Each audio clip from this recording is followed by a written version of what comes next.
Good morning. It's Sunday. It's the 3rd of May, 2026. I have not made a video in at least 6 weeks. I had surgery, a little minor surgery that was a little bit more than the doctors thought. But anyway, 6 weeks of recovery. I'm back. And I've just been wondering, why am I doing this as a human being in a body? We do wonder these things. But as I do look over my life and the experiences I had with God, direct experiences, not from a church, not from a religion, direct experiences, I do feel like I have a perspective that I have to share. And I have shared that it's really important that we as souls relate to one another as souls and spirits, looking into each other's eyes and seeing what's there instead of whatever body we're in. But what occurs to me in going through surgery and thinking about my life and why am I here anyway, which, by the way, I don't know if you can see this. Here's a photo of me from 1970. I've been here a long time. Anyway, that's my whole family. They're all dead except for me. Why am I here in this body? Why are any of us here in a body? The body is here to be respected. So it is also equally important as our soul. It's a dual journey. This is a duality. This is a dual plane. And therefore, this toxic manosphere, this patriarchy, this rape culture, this denigration of women, from Trump screaming at reporters that they're terrible people because they're female and they ask him a question. It's gone so far over the edge that I really have to speak out and feel that I had this experience with God for a reason.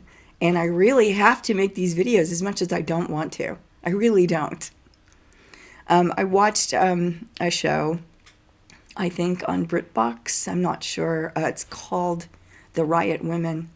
And it was very, very profound about the female experience. There's everything in there. There's domestic abuse. There's gang rape. There's just insult after insult upon women. But women thrive despite everything. Women are the mothers raising their kids, raising their boys, raising their girls. And there's a lot of love. I raised a boy, and I cannot tell you how much I love him and how he's turned out to be such a wonderful example of manhood. But nevertheless, we are in this toxic brew that's on this planet right now. And people that are astrologers, I watch these podcasts and things out of interest and curiosity. And they're all saying it is an unprecedented time. Although there are some aspects that are like the Civil War. And I do see that. I think this is an uncivil war. And I had to get involved a long time ago, actually. And interestingly, in discussion about the body, I got involved when we were torturing people as a methodology, as we're justified because their religion is, barbaric. Well, guess what? It is barbaric to torture. The body is sacred.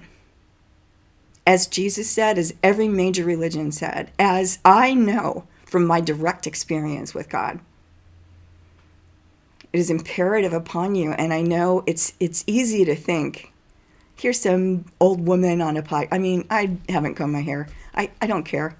I don't have all my makeup on. I have a little, so I don't look completely gross, and I still look old. Because guess what I am? But you know what? You can ignore me at your peril. You can act like what I have to say is not important. You can dismiss it because, I don't want to think about death. I don't want to think about that I'm responsible for my choices. But you know what? You are responsible for your choices. And you're responsible for not saying anything when you know you should. You're responsible for speaking out wrongly, which, hello, I'm in that camp sometimes. But at the same time, I do have to speak out, and I'm going to do what I'm told from my inside, from my soul, from what I believe are spirit guides. Well, what I know are spirit guides. I hear them. I mean, I don't hear their voices, but I know clearly what they're telling me, and they do give me physical signs, like from, I'm not going to go into that in this video, but I do get physical manifestations if I'm not doing what I know I should be doing.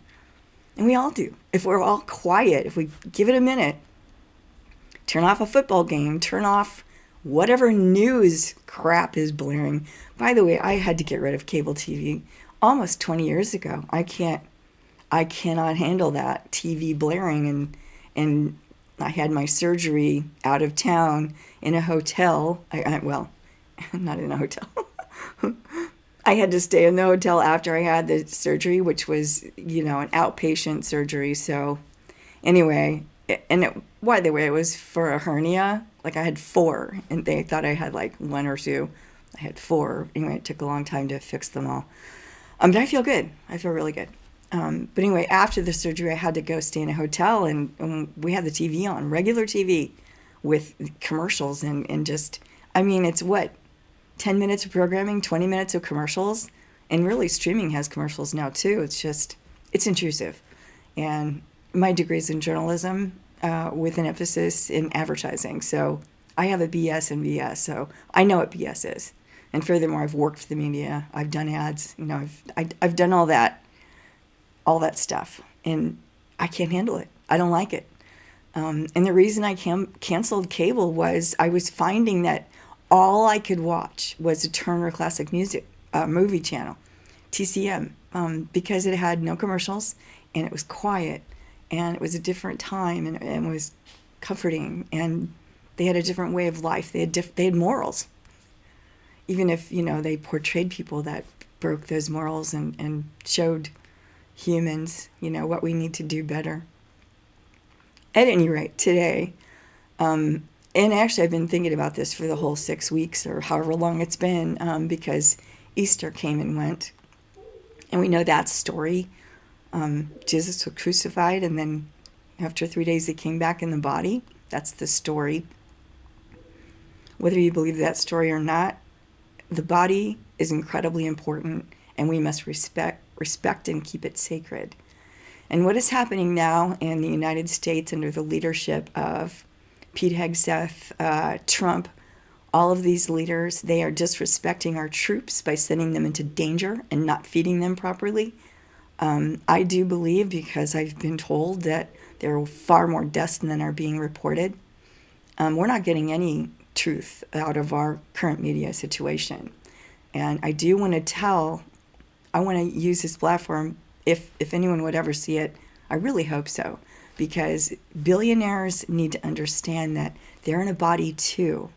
Now, they can try uploading themselves into AI or the cloud or whatever they think they're going to do. And maybe, it might, their brain, whatever, their sick, psychotic mind might be uploaded, but their soul won't be.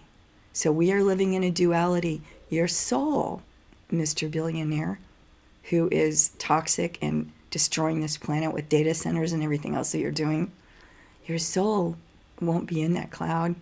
Your soul will be in hell getting some sort of punishment. And when I say hell, it's not the fire and brimstone, although it is for some. Your hell will be your personal private hell. So the thing that you hate the most, the thing that you're most frightened of, the thing that will punish you the most, because you will be driving your own punishment. In some cases, other entities will assist in that, because we are a collective, and there are, as part of our collective, there are more advanced souls than, there's always layers and levels inside this huge, beautiful, loving consciousness that some people call God. I call it God. Sometimes I call her goddess. At any rate, respect your body, respect other people's bodies, respect women's bodies. If you're in a strong male body, it is your job to protect and care for and love, and perhaps it's more incumbent on you. And if 62 million men can go on a site where they learn how to drug and rape their own wives and have it on camera, and then maybe invite other men over to do the same, I can't really tell you the hell you're going to end up in, but this has got to stop. This has got to change. And UFC fights to me embody, football is not even enough apparently for you all now. You have to literally, smash each other and blood has to fly. And I have no words for what's happening right now. And Billionaires, you are the most responsible. And you're doing the worst job. Warren Buffett just retired. And it's unfortunate because he's one of the good ones. And there apparently aren't any good ones left. Anyway, I hope you choose wisely. That's what I'm here to just tell you these words. I hope someone hears them that really needs to hear them.